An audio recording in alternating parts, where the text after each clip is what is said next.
Hello friends, welcome to our channel study for law, जिसमें आज मैं आपको प्रोफेशनल एथिक्स का जो आपका प्रैक्टिकल होगा उसके कुछ बेसिक्स क्वेश्चन बताऊंगी जो एग्जामिनर आपसे पूछ सकते हैं।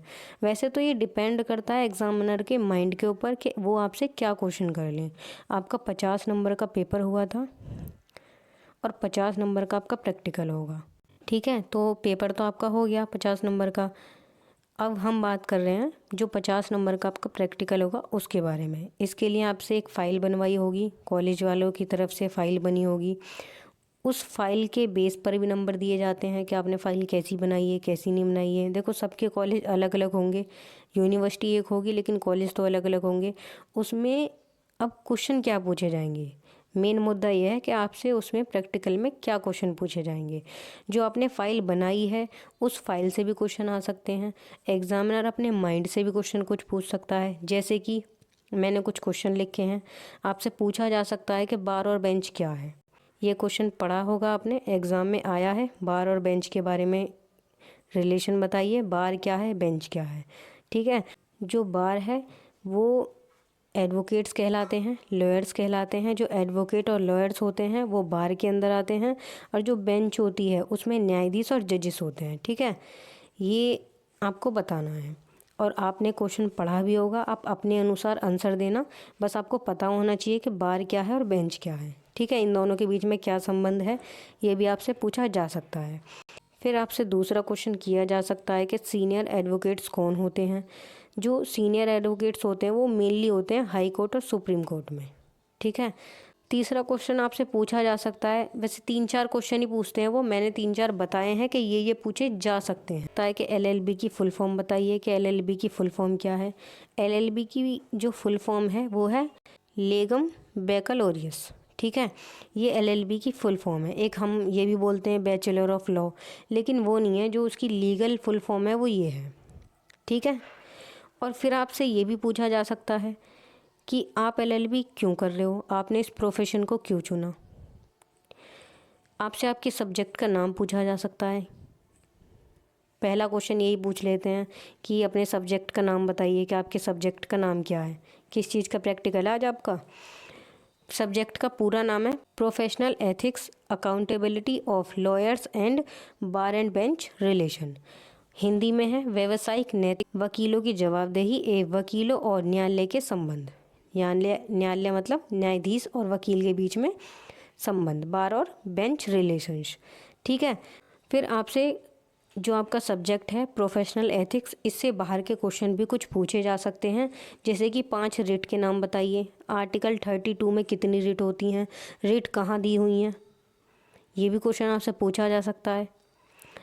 एग्जामिनर के माइंड पे डिपेंड करता है कि वो आपसे क्या क्वेश्चन करे। तो ये तो एग्जैक्ट मैं भी नहीं बता सकती कि वो क्या क्वेश्चन कर सकते हैं, लेकिन बेसिक तो यही क्वेश्चन होते हैं जो एग्जामिनर पूछ सकता है। ठीक है, ये 5 रेट हैं, ये आपने फर्स्ट सेमेस्टर और सेकंड सेमेस्टर में पढ़ी होंगी, आपको याद भी होंगी। थर्ड सेमेस्टर में भी ये रेट पढ़ी हैं, हैबियस कॉर्पस, मैंडामस, प्रोहिबिशन, सेरेसरी और कोवरंटो। ठीक है, ये जो पीडीएफ है इसको मैं ग्रुप में सेंड कर दूंगी, जो एलएलबी थर्ड सेमेस्टर का ग्रुप बना हुआ है उसमें, वहाँ से इस पीडीएफ को ले लेना। प्रोफेशनल एथिक्स इसका पूरा नाम याद कर लेना। रेट आपको याद होनी चाहिए, आर्टिकल 32 में बताई गई है रेट, और आर्टिकल 226 में। सुप्रीम कोर्ट के लिए आर्टिकल 32 और 226 में हाई कोर्ट के लिए। ठीक है, फिर इसके बाद एक 7th क्वेश्चन भी मैंने रखा है, ये भी पूछा जा सकता है कि फंडामेंटल राइट्स बताओ कि फंडामेंटल राइट्स क्या होते हैं, मौलिक अधिकार या फिर मूल अधिकार किसे कहते हैं और ये कहाँ पर दिए हुए हैं। आर्टिकल 12 से लेकर 35 तक आपके मूल अधिकारों के बारे में बताया गया है, मौलिक अधिकार फंडामेंटल राइट्स के बारे में। और 36 से लेके 51 तक आपके डीपीएसपी बताए गए हैं, डायरेक्टिव प्रिंसिपल ऑफ स्टेट्स। ठीक है, फिर जो आपके फंडामेंटल राइट्स हैं वो ये सारे हैं, 6 फंडामेंटल राइट्स हैं आर्टिकल 12 से लेके 35 तक।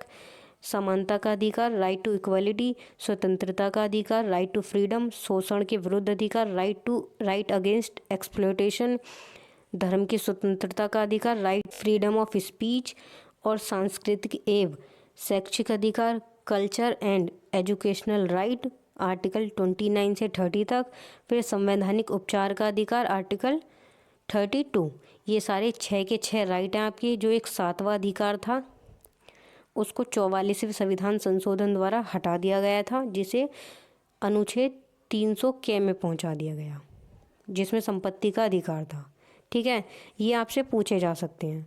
काफ़ी बच्चों के क्वेश्चन थे कि मैम किस तरह के क्वेश्चन पूछे जा सकते हैं, आप ये बता दो एक बार। देखो बेसिक क्वेश्चन मैंने आपको बताए हैं कि बेसिक ये क्वेश्चन आपसे पूछे जा सकते हैं, जो सारे मैंने आपको 7 क्वेश्चन बताए हैं। ठीक है, प्रैक्टिकल सब्जेक्ट का नाम बताइए जो आपका सब्जेक्ट है, पेपर कोड क्या है, आप LLB क्यों कर रहे हो, LLB की फुल फॉर्म क्या है, रिट कौन कौन सी हैं। कुछ सब्जेक्ट से अलग क्वेश्चन भी पूछे जा सकते हैं। मौलिक अधिकार कहाँ है, क्या है, अगर इनका कोई हनन करता है, अगर मौलिक अधिकारों को कोई छीनता है या फिर इनका हनन करता है तो आप क्या करोगे। आप आर्टिकल 32 के तहत सुप्रीम कोर्ट जा सकते हो, आर्टिकल 226 के तहत हाई कोर्ट जा सकते हो, ये आपके पास राइट्स हैं। ठीक है, जनहितवाद याचिका में भी आर्टिकल 32 और आर्टिकल 226 का यूज़ होता है। तो ये कुछ बेसिक क्वेश्चन है। ठीक है, ये आपको सारे ही पता होने चाहिए और मे बी सभी को ये पता भी होंगे।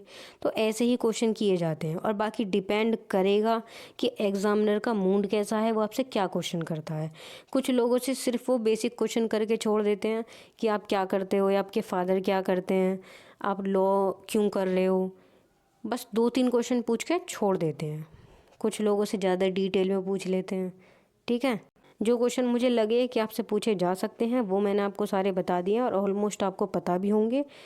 तो बस बेफिक्र होकर जाइए, आप अपना प्रैक्टिकल दीजिए, जो क्वेश्चन आपसे पूछें उसका आंसर दीजिए। और हाँ, कुछ बच्चों का ये भी होगा कि मैम इसमें नंबर कितने मिल सकते हैं। देखिए 50 नंबर का आपका टोटल प्रैक्टिकल होगा, आपने फ़ाइल बनाई होगी, आपसे क्वेश्चन पूछे जाएंगे, उस पर डिपेंड करेगा कि वो आपको कितने नंबर देंगे। ठीक है, कुछ जो कॉलेज होते हैं वो अपना मिनिमम नंबर रखते हैं, जैसे कि 30 नंबर उनके मिनिमम होते हैं कि हम लोग 60% एवरी बच्चे को देंगे, वो चाहे जवाब दे या ना दे। और जो बच्चे जवाब दे देते हैं उनको 35 भी मिल जाते हैं, 38 भी मिल जाते हैं। ठीक है, उनका फिक्स होता है कॉलेज वालों का कि 30 से कम नहीं देंगे और 40 से ज़्यादा नहीं देंगे, इसके बीच में नंबर देने हैं। अगर कोई बच्चा ज़्यादा अच्छा आंसर करता है उसको 36 मिल जाते हैं, 37 मिल जाते हैं। जो एक आध क्वेश्चन का आंसर करता है उसको 32 भी दे सकते हैं। तो ये डिपेंड करता है कॉलेज पे और एग्ज़ामिनर पे कि वह आपको कितने नंबर देंगे। ठीक है, आई होप आपको ये सारा समझ में आ गया होगा जो मैंने आपको बताया है। आ गया हो तो लाइक कर देना। ठीक है।